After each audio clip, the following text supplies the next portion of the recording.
Hello, everyone. I hope you all are doing just great out there.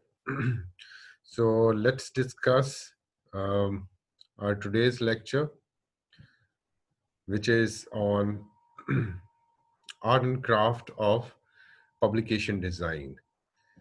So let's discuss.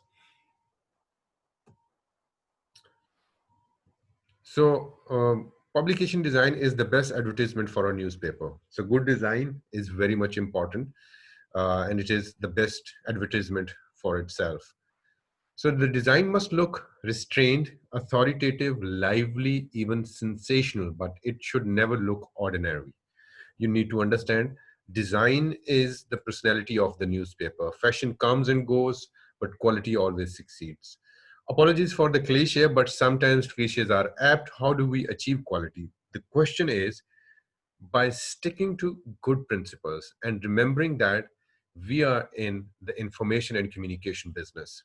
And it is very much important to understand all these rules. Design is about making information accessible, and designers should aim to make navigation as easy as possible for the readers or for the audience. So, good design is like preparing a bowl of soup. Essentially, we mix ingredients to produce something we hope will appeal to our readers' plates. So news executive choose the ingredients also known as the content and select what will go where in the same way that good cook selects ingredients for a specific dish.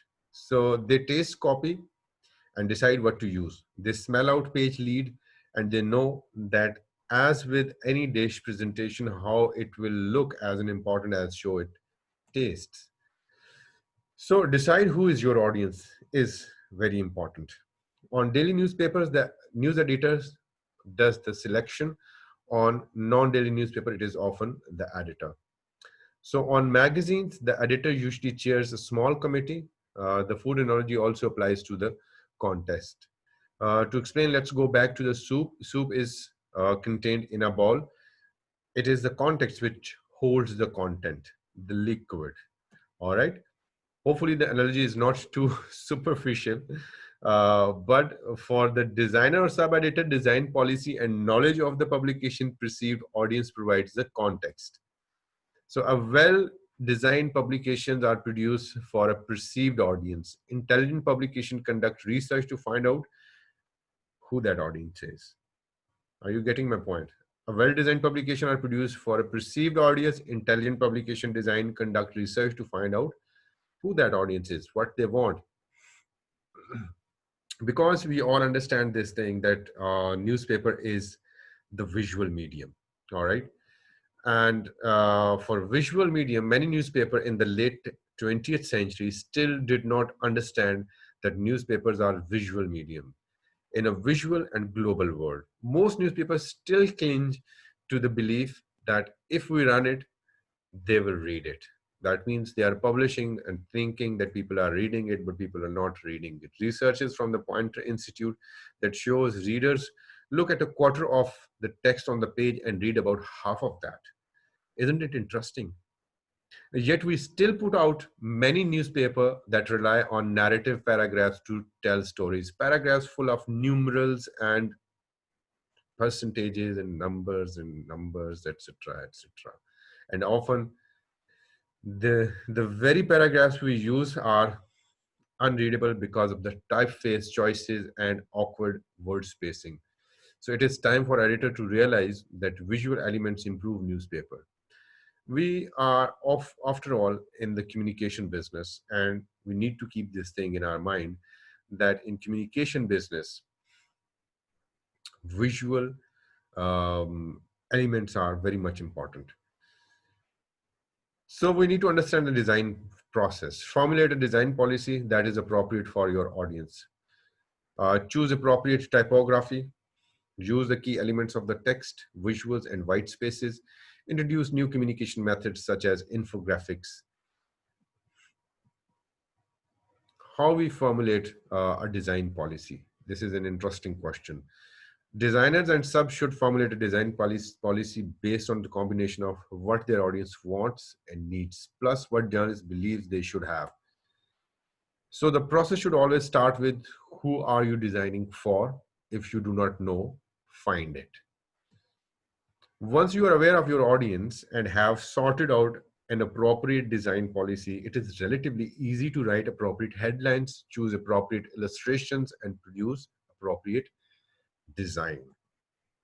A design theory based on knowledge of the audience helps designers and subs do their job better. So in publication design terms, the main tool is pagination. Most magazines and newspapers have converted to some form of paginations. Magazines use Macintosh hardware and desktop publishing software. Most daily paper also employ specialized pagination products. The most common in the late 20th century were ATEX with the Press to Go and Quark Express. These are the software for the pagination. Knowing your readers, are all readers have needs, but these needs vary. So you need to define your audience. People who are reading Dawn newspaper, their needs are different compared to the people who are reading Daily Inqilab. Audience is different. Their um, reading habits are different. Then their qualification is different. Probably their social standing or social status or financial status is different. So there are many ways to do that. The advertising agency uses demographic and psychographic methods. You can borrow from them.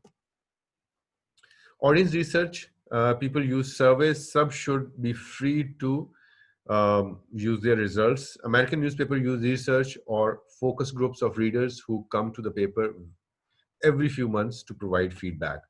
So you can develop many version of these. Designer needs an audience profile as well, that who they are designing for. The most successful publication launches have been based on extensive audience research. And this is, believe you me, problem in Pakistan, that 90% of the newspaper, they entirely don't know who their audience is, what they like, and what type of font they should have in their newspaper, what type of illustrations or infographics they should have in their newspapers. So build prototypes based on your research, provide lots of variation, show them to lots of people and get lots of feedback.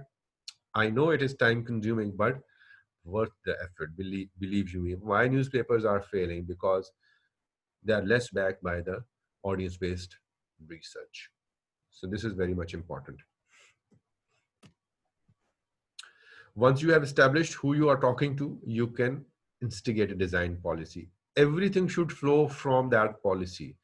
One useful tip is to read publication that cater for a similar audience. When producing a prototype of a new publication, it is helpful to show it to that audience. Then it is vital to have a clear picture of what you intend to do. Summarize your audience profile in a couple of sentences. Because you are catering for an audience, the keyword for content must be relevant. The most relevant, the articles, photos, graphs, cartoons are for your audience, the more chances you have of holding their attention and loyalty for yourself.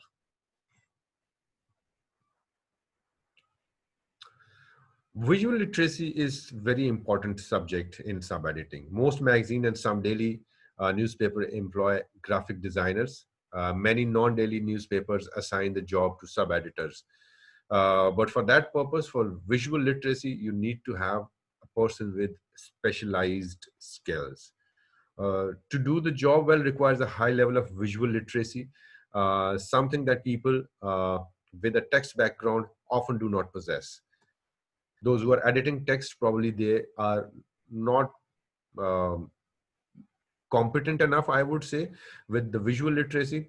They need to acquire it, but probably basically they are not competent enough to have visual literacy. Usually this happens on the job, but sometimes editor acquire it via treasury study. Ideally, all employers should offer in-house training in visual literacy, but it is not happening in Pakistan, especially. In mid 2000, the president of Society of News Design in the US, John Maxim-Ward, called for higher standards of visual literacy among designers, along with improvement in visual journalism education at universities and continued training of the people in the industry. Uh, in Australia, a former regional director of the Society of News Design, Peter Ong, maintains that newspapers are giving higher visibility and emphasis to visual journalism. But one thing that sorely needs serious research in the question of word preserves visual. Does it mean that with more emphasis on the visual side of journalism, there will be fewer words? Or are newspaper giving more space to visual without a corresponding reduction in words? Produce a written design policy. A design strategy or policy should exist on paper either as a printed style book or an electronic file. Keep it simple initially. You can always get more complicated later. Be consistent. Design policy should have one main purpose: to help readers find information easily and to help them absorb it easily once they get there. A publication that is easy to read sells better than one that is difficult to read. This is a very simple statement. So this particularly implies when catering for the television age. People raised on a diet of television, video, cinema, advertising, and more like social media now. So now they are visually more literate. So you cannot diet them on a black and white newspaper with boring text. So they expect visual presentation to be sophisticated and they expect them to be easy to absorb. TV, video, and cinema do the work for the viewers. In a way, as a designer, you also have to work for the readers. And learn something from social media applications like uh, Instagram or Facebook, the way they use visual design policy. So you should also think like their designers. So time is important. People are busy. We still have the same amount of time in a day, and we generally still sleep the same number of hours. But we have more things to do. We have more social media applications. We have more and more websites. We have more and more um, pay to watch applications. We have more and more television channels. So why we should read newspapers? A major reason people give for canceling a newspaper subscription, especially Monday to Friday, is a perception that they are wasting their money because they do not have time to read the newspaper. And most probably you have seen your parents or your elders, they usually subscribe a newspaper for Saturdays or Sundays, only for 2 days, not for rest of the 5 days. So this is kind of a fashion going on. For the same reason, readership of a weekend paper has generally risen worldwide. People have more free time at weekends. Research suggests that people spend an average of about 20 to 30 minutes a day reading newspaper during the week.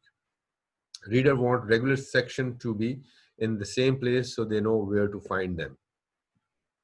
So designers have major role in their publication's future. How you design a publication is an important as what goes into it. Choose appropriate typography. Appropriate typography should be part of design policy, and designers and editors need to understand typography, the study of type, and its influence on legibility and readability, which we have already discussed in previous lecture. Select fonts that are appropriate for your audience. Choose the best headline font for you have, preferably no more than two, and concentrate on them. For contrast, use them in italic, bold, or bold italic version of the same font. Pick fonts that marry well with each other, that actually merge well with each other. So also consider that fonts potential to be uh, candid, because some faces look terrible when they are squeezed. So if you need to review the previous chapter on typography, my previous lecture, you can look into that lecture as well. Some of the key design elements: designer get to play with three basic elements. Uh, Success as a designer depend on your ability to combine all of them. These three elements are: number one, text; number two, visual; and number three, white spaces.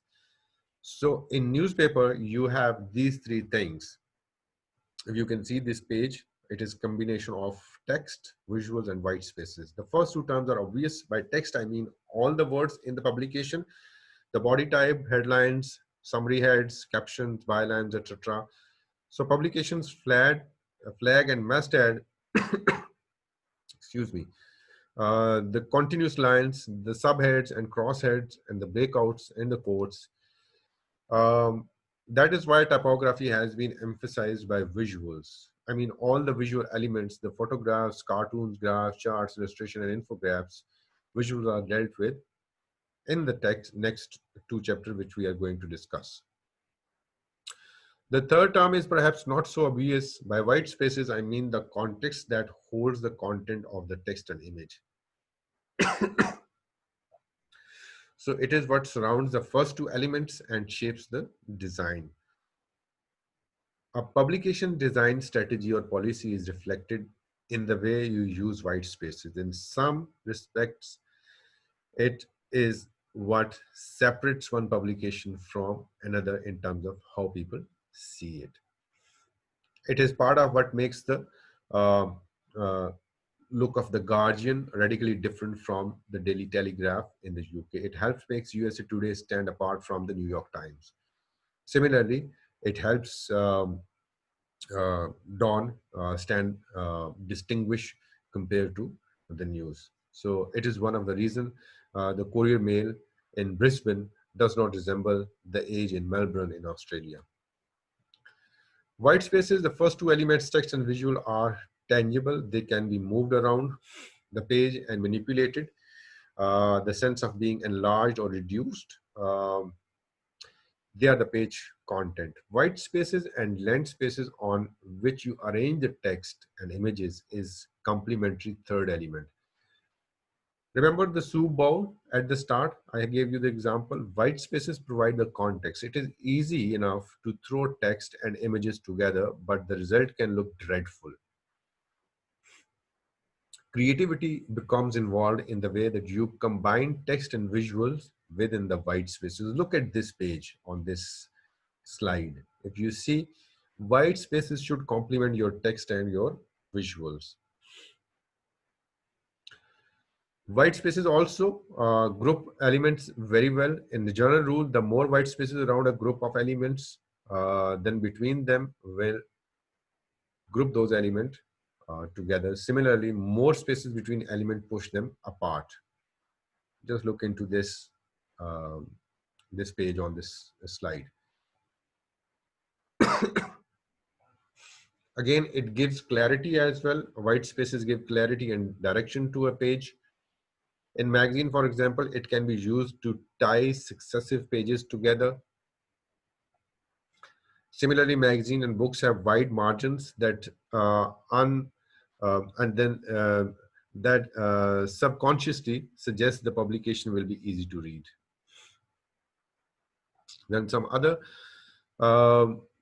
white spaces as a juggling act. Think of white spaces as a juggling act between getting all the information you require onto a page and ensuring the information is presented so it's easy for the readers to comprehend. It may be a case of trial and error, but eventually you will get a feel for its appropriate use.